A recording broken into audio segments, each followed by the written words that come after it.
France Bleu Isère avec Arnaud Decroix.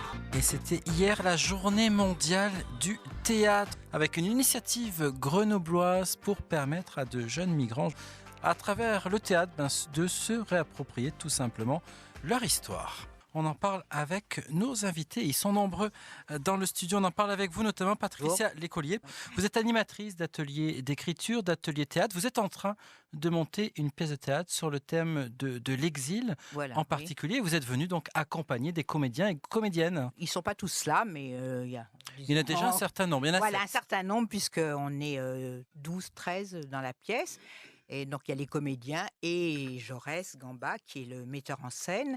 Voilà, et nous sommes tous, ils sont tous des accueillis de la PARDAP. La PARDAP, c'est une association de parrainage républicain des demandeurs d'asile et de protection, qui fait à la fois, bien sûr, du parrainage, comme son nom l'indique, mais qui aussi a toute une gamme d'activités, d'insertion, de formation et de création. On a commencé par un atelier d'écriture avec Anagramme, d'ailleurs, qui était l'association Anagramme il y a de ça 7 ans. Des textes ont été écrits, qui vont être repris d'ailleurs dans la pièce.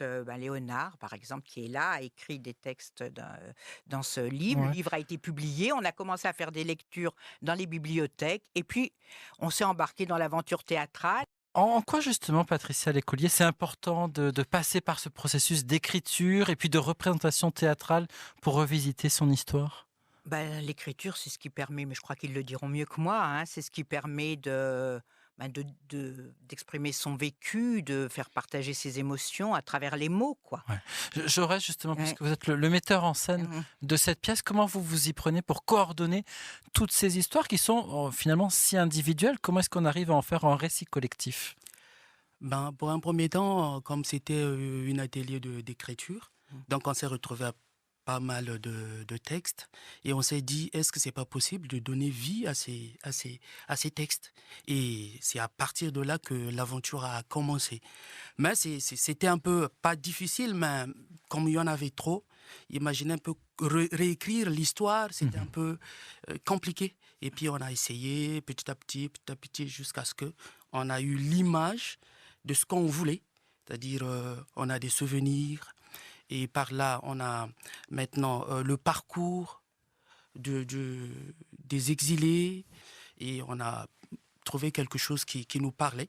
On va justement voir quelques extraits. Je crois que la pièce sera présentée au mois de mai, donc vous êtes en processus là de création. D'ailleurs, vous allez répéter là à 18h, donc merci d'être venu en studio avant cette séance traditionnelle de répétition le lundi. Peut-être on pourrait voir, si vous pouvez vous présenter, donner votre prénom et nous dire de quel pays vous venez. Oui, je m'appelle Nelson Bakala, je viens de Congo-Brazzaville. Oui, et vous, alors, sur quel thème vous avez choisi d'écrire ? Moi, je n'ai pas écrit un texte. Je joue un texte écrit par un de mes collègues, et de mes amis réfugiés. Je joue le rôle de Abdou. C'est un Burkinabé qui quitte son pays pour venir en Europe. On s'est dit, l'Europe, c'est l'Eldorado, tout ce que les gens disent.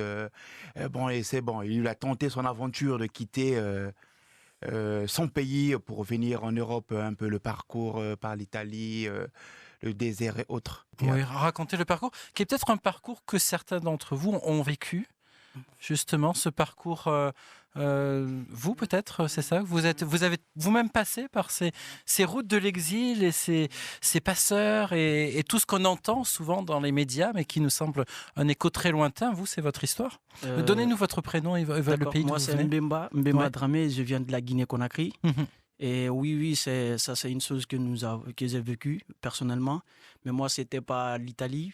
C'était plutôt le Maroc, mais c'est toujours la mer Méditerranée. Ouais, donc par l'Espagne, c'est ça? Oui. Par l'Espagne, j'y ai vécu 9 mois dans une forêt là-bas au Maroc. Vraiment une forêt. Et ça a été une expérience très difficile.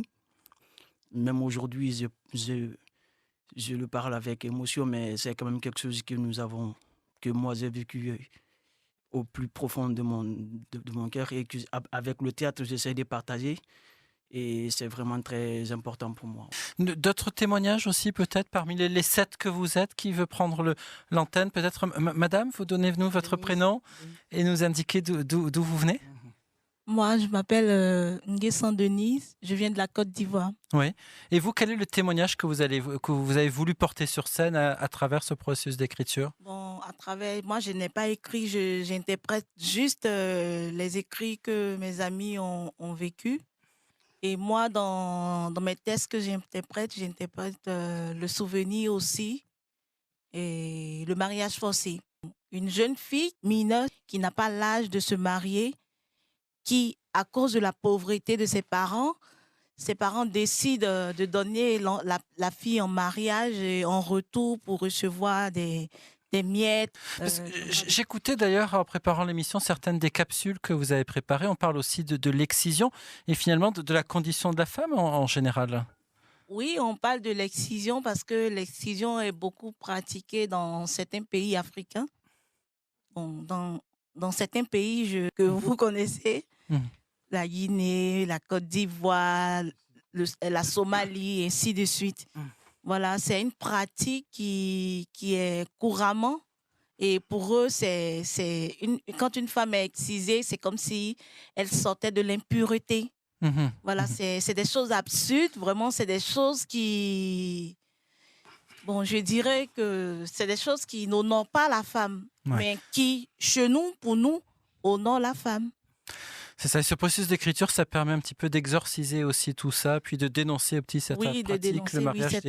On voit bien l'importance aussi pour beaucoup de mettre des mots sur les expériences vécues, les expériences d'exil. Tout à fait. Alors, la pièce, on va la jouer dans un premier temps à l'avance-scène à Saint-Égrève, c'est le 20 mai à 20h30. Et la pièce s'appelle Vie exilée, vie cabossée. Et ce mot cabossé, il a toute une histoire parce qu'en fait, je dirais que le texte un peu central, symbolique, c'est un texte écrit par Papa Malik Fall, des accueillis de la Pardap, qui, après une visite dans une carrosserie, compare le vécu des migrants à ce qui se passe dans une carrosserie. On écoute justement un extrait de ce texte. Je n'ai pas le courage de Lansana Bachir. Je n'ai pas la force de Mamadou Gassama. Je n'ai pas le talent d'un footballeur pour mériter un titre de séjour. Toujours en train de courir sur la piste Paris-Dakar, sur les routes du désert, toujours le même destin. En carcasse, livré au rapace, abandonné dans une fourrière, tombé entre les mains des passeurs. Donc voilà un extrait qu'on vient d'écouter, Patricia, justement, de ce texte dont vous nous parliez et qui fait le parallèle entre une vie cabossée et finalement un véhicule cabossé. Voilà, exactement, oui, parce que tous ces trajets d'exil se font pas sans souffrance, on quitte pas son pays par plaisir, on le quitte toujours pour des raisons difficiles, que ce soit les raisons de la condition faite aux femmes, que ce soit les guerres, que ce soit les dictatures, d'être dans des pays corrompus où on ne peut pas s'exprimer, et que ce soit aussi quelquefois la misère économique. C'est aussi ça. Toutes ces raisons sont des raisons qui sont toutes, je veux dire, aussi honorables les unes que les autres. Il y a des causes générales et en même temps, on voit que chaque parcours est très personnel. Voilà, c'est ça aussi qui arrive. Peut-être on pourrait écouter justement d'autres témoignages. Si vous pouvez nous donner votre prénom et nous dire de quel pays vous venez. Je m'appelle Chantal Garcia Tusse, je viens du Gabon, je suis originaire du Cameroun. Et vous, quelle est l'histoire que vous avez voulu transmettre à travers cet atelier? Oui, je joue le rôle de la maman qui envoie sa fille en mariage. Donc, et ça passe par l'excision. Ouais, ça aussi, c'est un thème, on en parlait tout à l'heure, la condition de la femme avec le mariage forcé, mais aussi celui de l'excision, ça fait partie aussi des thèmes qui touchent beaucoup de femmes exilées en provenance d'Afrique. Il y a beaucoup de femmes exilées qui fuient l'excision en Afrique, des fois avec les jeunes filles, des bébés, pour venir rester vivre ici en France, parce qu'elles ont peur que si elles restent là-bas, on peut exciser leurs filles. On a l'impression quand même que c'est des pratiques qui diminuent. Est-ce que c'est le cas? Quel est votre témoignage par rapport à votre parcours? En Afrique, actuellement, c'est un peu dans les villages éloignés que l'excision se passe. C'est vrai qu'on a tendance à dire que la loi interdit. En réalité, c'est sur papier que la loi interdit. Je dirais, il y a une loi qui interdit l'excision, Mais l'excision se pratique quand même. Ouais. Il faut encore pouvoir faire appliquer la loi. C'est pas parce que la loi existe qu'au fin fond d'un village, on peut forcément l'appliquer et surtout la sanctionner. Peut-être d'autres témoignages, vous pouvez nous donner votre nom et nous dire d'où vous venez? Moi, c'est Fofana Mohamed. Je viens de Guinée-Conakry. Oui. Et là, je veux un peu témoigner sur le parcours d'exil Ouais. par rapport au trajet. Vous avez suivi quel parcours? Je suis venu du Maroc, mais j'ai vécu à peu près 5 mois au Maroc avant de venir en Espagne. Ouais, tout à l'heure, on a entendu un parcours justement qui parlait d'une forêt où on est finalement caché au Maroc. Ça a été votre cas également? Exactement, parce que c'est pas du tout facile. Parce que là, quand on est dans un pays, on vient d'arriver, on ne connaît pas.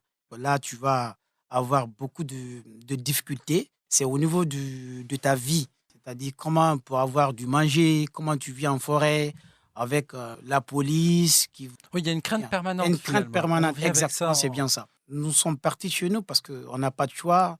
Il y a plein de gens qui fuient chez nous pour des raisons personnelles, politiques. Ça dépend du sujet dont la personne est partie chez lui.